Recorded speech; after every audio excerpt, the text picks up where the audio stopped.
la idea de esto es compartir la experiencia, como decía hoy Juan, de alrededor de 15, 20 años que venimos trabajando en esta temática con diferentes caras conocidas que hay acá, así que seguramente van a ir siendo nombradas a medida que vayamos avanzando en la presentación. Voy contando un poco la idea de esta presentación y por nuestro maestro, digamos, de ceremonia, que es el que hoy homenajearon acá, que es el Beto Quiroga, nos planteó la necesidad de hacer un recorrido por nuestra amada Argentina, buscando, digamos, diferentes factores que alteraban la dinámica de este nutriente, que a diferencia del nitrógeno que está en la atmósfera, y por ahí si no tenemos esa luminosa no los podemos capturar, por ahora el agua es gratis, muchachos, y les cuento, digamos, que el agua, cuando hablábamos del sur, no hablábamos en vano, sino que hablábamos de ese 70% que nos está explicando la mayoría de los cultivos que nosotros tenemos dentro de nuestros sistemas. Así que, volviendo un poco a la dinámica, y uno diría, che, pero Cristian, vas a hablar del agua y venimos de años complicados, de años secos. Sin embargo, veníamos transitando, pasamos por años, digamos, de estas características, donde tuvimos gran parte, donde nuestros sistemas de producción sufrieron diferentes alteraciones donde nos potenció ese agua que nos brindó la naturaleza, situaciones donde aparecieron, digamos, algunas cosas de abajo que nos empezaron a generar algunos tipos de conflictos, el tema de las sales asociadas a las napas, nuestros sistemas ganaderos, nuestros sistemas agrícolas asociados a cultivos, especies que empezamos a ordenar dentro de nuestros sistemas porque nos habían dejado, digamos, algún tipo de variables asociadas a sales en superficie, diferentes sistemas que fueron, digamos, asociados y acomodándose, como decía Juan Cruz hoy, que plantean diferentes desafíos agronómicos asociados, digamos, a este nutriente que para el grupo, digamos, sigue siendo el caballito de batalla y por eso el agua como eje central de los cultivos. Simplemente les cuento, digamos, que durante estos 15, 20 años vinimos trabajando mucho en desarrollar conocimiento y capacitar recursos humanos, tratando de ordenar todo lo que estaba asociado a gestión de agua, en producciones en secano, primero identificando factores, estableciendo órdenes jerárquicos, categorizando e integrando factores que condicionaban el uso del agua a domicilio. Esa es una palabra que se usa mucho hoy, digamos, principalmente para volver a esos sistemas que nos convocan y que nos invitan a transitar, digamos, en el desafío de ese agua que nos ofrece todavía la naturaleza.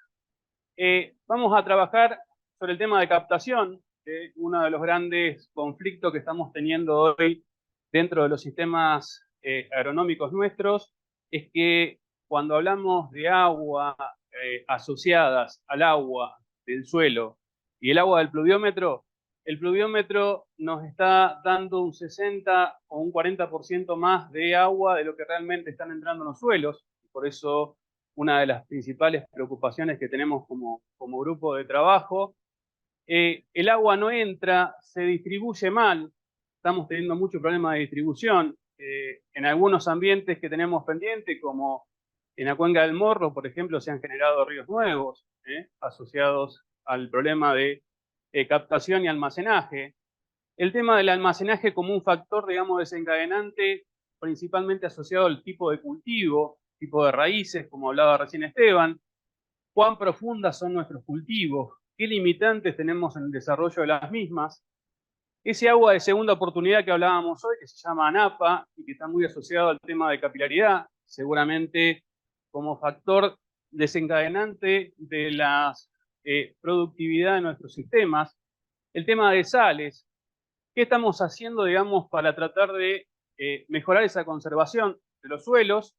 Y por lo tanto, asociado a esa conservación, que estamos mirando desde el punto de vista de la eficiencia de producción o de uso de ese agua, tratando de mejorar algunos atributos, principalmente asociados a gramíneas y a leguminosas, como se hablaba recién, principalmente para alterar algo que es en lo que entra, digamos, en el margen bruto de nuestro sistema de producción, que son los kilos de grano producido por milímetro de agua usado. Y ahí vamos a hablar de productividad física y económica del agua. Como les decía, uno de los principales desafíos, y hablando en voz alta, digamos, principalmente asociado a toda la región pampeana y extrapampeana, no hemos encontrado en estos puntos en rojos y en azules, digamos, la posibilidad de evaluar la capacidad de captación de los diferentes suelos. Como les decía hoy, muchas veces asociamos el agua de los sistemas al agua que medimos en el pluviómetro, pero les cuento que es mentiroso. En general, como les decía hoy, un 40% menos asociados a esa variable. Acá un poco quisimos demostrar en diferentes lugares, desde La Pampa a situaciones del norte, como Las Breñas, Villa Mercedes, bueno, Coronel Suárez, Tartagal, Salta, diferentes captaciones de agua asociados a sistemas sin cultivo de cobertura y con cultivo de cobertura. Lo que pudimos observar ahí a primera vista es que cuando hablamos de sistemas simples, sistemas sin en el manejo de cobertura, estamos hablando alrededor de unos 50 milímetros hora, y cuando hablamos de la introducción en esos mismos sistemas con raíces y coberturas en superficie, estamos hablando de esos 90 milímetros, 80 y pico milímetros respecto a la situación testigo. Diferentes imágenes y diferentes opciones que hemos tratado de manejar, de gramíneas, leguminosas, para alterar este factor, que es uno de los principales que estamos trabajando como grupo. Uno de los factores, como les decía, es el tema de la captación, que nos está alterando mucho la dinámica dentro de los sistemas. Cuando no tenemos pendientes, tenemos distribución dentro de los lotes, así es como lo estamos observando. Cuando tenemos pendiente, era lo que les decía hoy, asociados a la cuenca esa del Morro, por ejemplo, que es una de las características principales. Esta foto siempre la traemos, digamos, y siempre la sacamos a reflotar. ¿Por qué? Porque simples producciones, 1000 kilos, 1700 kilos de cultivos de cobertura nos están haciendo una diferencia importante en la captación del agua, y en la distribución de las raíces de los principales cultivos.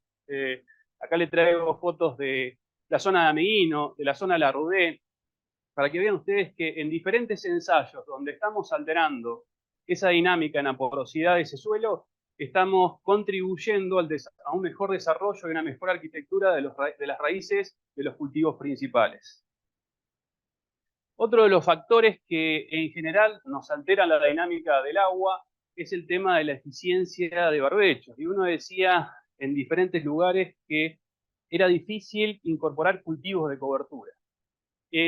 Cuando mirábamos esta variable, fíjense ustedes, zonas arenosas de La Pampa, zonas centro-sur, suelos más limosos, más arcillosos, suelos más arenosos y suelos más limosos del norte, fíjense ustedes que las eficiencias de barbecho en porcentaje no superan el 20%.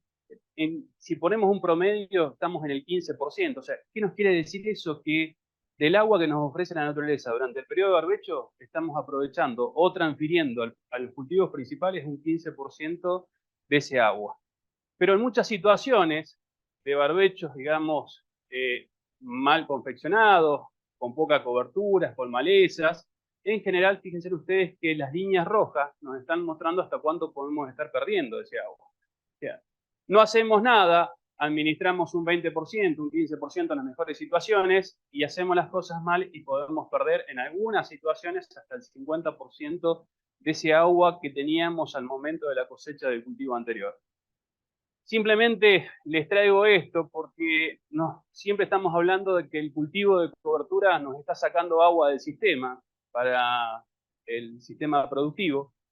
Y esto deja, digamos, queda demostrado que en general si no hacemos nada, estamos en los mejores de los casos transfiriendo un 15%. En los casos, digamos, donde los barbechos están mal confeccionados, podemos estar perdiendo mucha más agua de la que teníamos en el momento de la cosecha del cultivo anterior. Simplemente para traerles algunas imágenes que pueden estar alterando esa dinámica, muchas veces estos sistemas nuevos están teniendo diferentes tipos de durezas o compactaciones en profundidades diferentes, y eso nos está haciendo alterar mucho también la dinámica del agua en nuestros sistemas. Acá lo traigo representado en esta imagen, digamos, podemos ver los efectos de encostramiento, las compactaciones y esos extractos laminares, digamos, que aparecen entre los 7 y 12 centímetros y que nos están haciendo, digamos, repensar muchas veces en qué estrategias o con qué estrategias intervenir en este tipo de sistemas. Eso seguramente lo vamos a charlar a campo. Otra de las variables que a nosotros nos ha traído, digamos, respecto a asociados al tema del agua, es el tema de la temperatura y las coberturas, ¿no? Hace un par de años, cuando teníamos este tipo de escenarios con seca, esto es una loma arenosa, 80% de arena, y cuando yo cursé en la facultad me decían, vos tenés que hacer barbechos largos para poder administrar el agua. Y como uno siempre está desafiando dentro de esos mismos ambientes, tratamos de meterle cobertura para ver si podíamos mejorar la captación. Esto es la pampa. Este es el cultivo de maíz en enero. No sé si ustedes ven algo diferente ahí en esa planta, que nos está mostrando algunos síntomas que estamos empezando a ver con mayor frecuencia. Y la verdad que este tipo de escenario es el que no queremos, porque nosotros necesitamos, como decía Esteban, en los cultivos, es que la tasa de crecimiento de los mismos sea constante, para mantener esa turgencia, digamos, de producción y transformarla en grano. Simplemente para mostrarles el desarrollo de esos cultivos, ese pasaje de soja a maíz o ese pasaje de soja a cultivo de cobertura a maíz, nos empieza a dejar algún tipo de escenario diferencial que muchas veces cuando lo empezamos a mirar, digamos, en detalle, decimos, pero ¿cómo? Si le metimos un cultivo más y estamos mejorando la productividad de esos ambientes, la verdad que a nosotros también nos sorprende, y una de las cosas que nos sorprendían de estas situaciones era la capacidad que tenían estos cultivos de maíz para mejorar su anclaje, digamos, en ese tipo de escenario. Y como el anclaje depende de ese suelo, y el suelo que nos habita, como dice el Beto, es importante reconocer dónde vamos a meter esa cobertura, ¿no? ¿Qué ambiente tenemos? Muchas veces, en este tipo de escenario, como venimos viviendo ahora, frente a las coberturas que hacemos, tenemos diferentes tipos de manejos y esos manejos nos generan diferentes consumos. Esos consumos están muy asociados, digamos, a la capacidad de retención que tengan estos suelos, estos colores y formas, como decimos ahora, donde tratamos de darle identidad a esa palidez o a esos colores oscuros que empiezan, digamos, a mejorar la cosecha del agua y la capacidad de retención, y que en algunos casos nos empiezan a limitar a través de diferentes discontinuidades litológicas asociadas a perfiles que cambian texturalmente fuerte, los vetes texturales, aquellos con presencia de carbonato, y que en definitiva, asociado a la textura y a la profundidad que tenga mi ambiente, es el tipo de situación o la cantidad de agua que voy a poder administrar. Eso, por un lado, me deja tranquilo, digamos, que la capacidad de anclaje en muchos de nuestros suelos es ilimitada. Sin embargo, en muchos de ellos estamos viendo síntomas, como les decía hoy, de encostramientos, durezas, que nos están limitando ese anclaje profundo de las raíces. Ni hablar, digamos, cuando en esos ambientes empezamos a tener esa agua de segunda oportunidad, esa napa, ese nivel freático, que lo empezamos a estudiar en los últimos años con más detalle. Antes nos importaba dónde estaba, hoy nos importa dónde está y con qué frecuencia, porque nos está dejando diferentes tipos de escenarios de sales poco solubles y muy solubles, poco solubles que nos generan macetas y muy solubles que nos generan, digamos, ese potencial osmótico diferencial y esa pérdida, digamos, de productividad y manchoneo dentro de nuestros cultivos.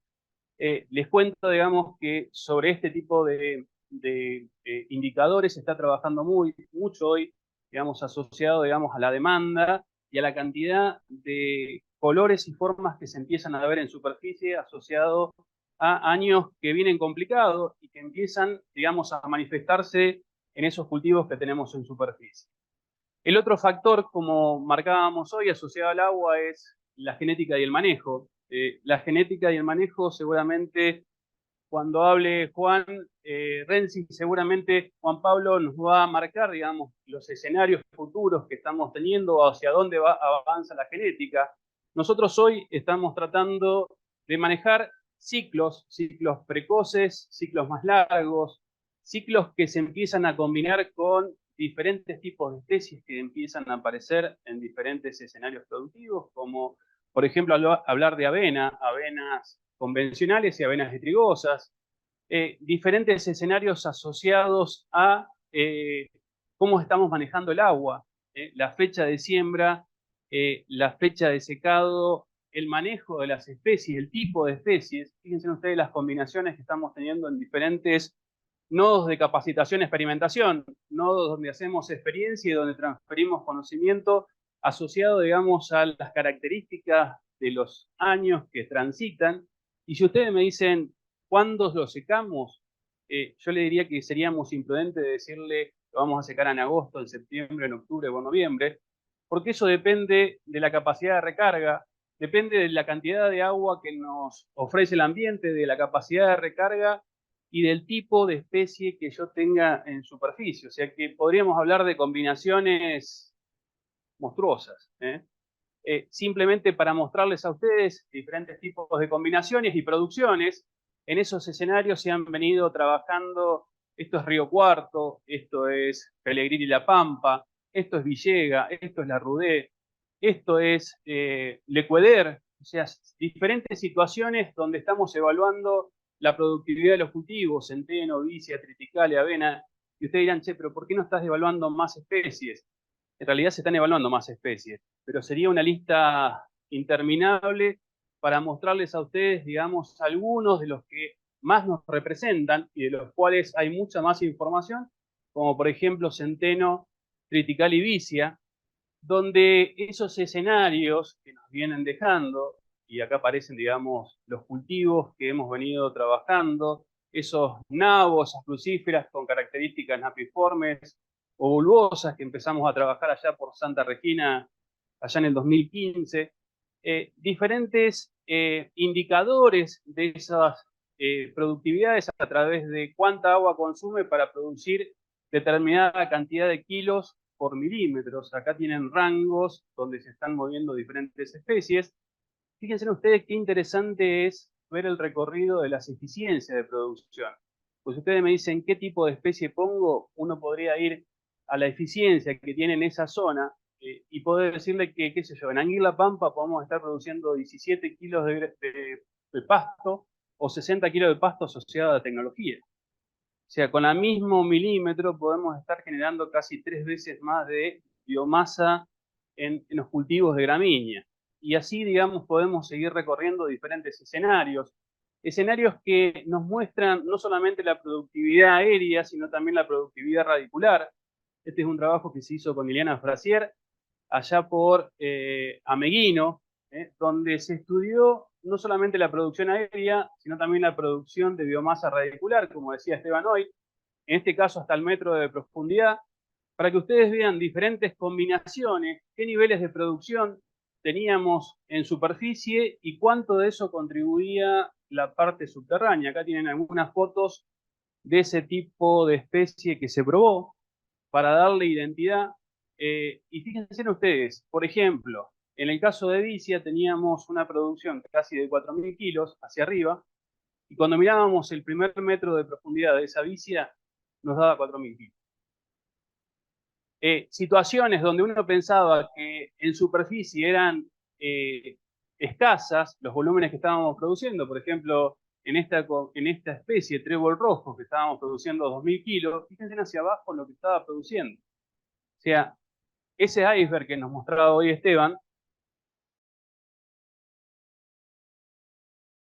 es el cómo lo pudimos ver como esto hay en diferentes lugares que se ha construido y lo han construido diferentes entidades. El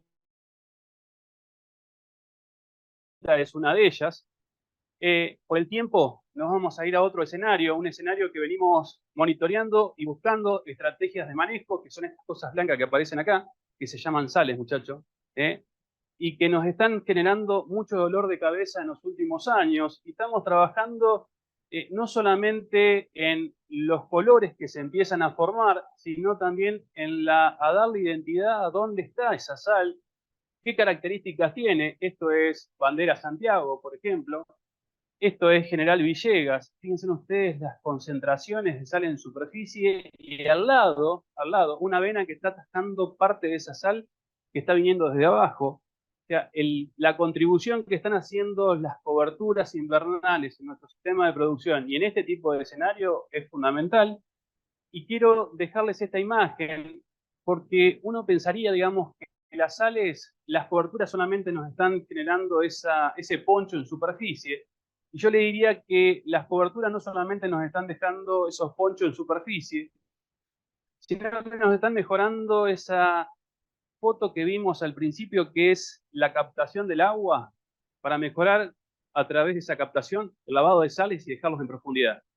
Yo quiero dejar con esta imagen simplemente que no es solamente la cobertura lo que está haciendo, sino la mejora sustancial dentro de los sistemas de producción, asociado, digamos, a eso que se ve en superficie, pero también a lo que no se ve, y que es tan o más importante que lo que tenemos arriba.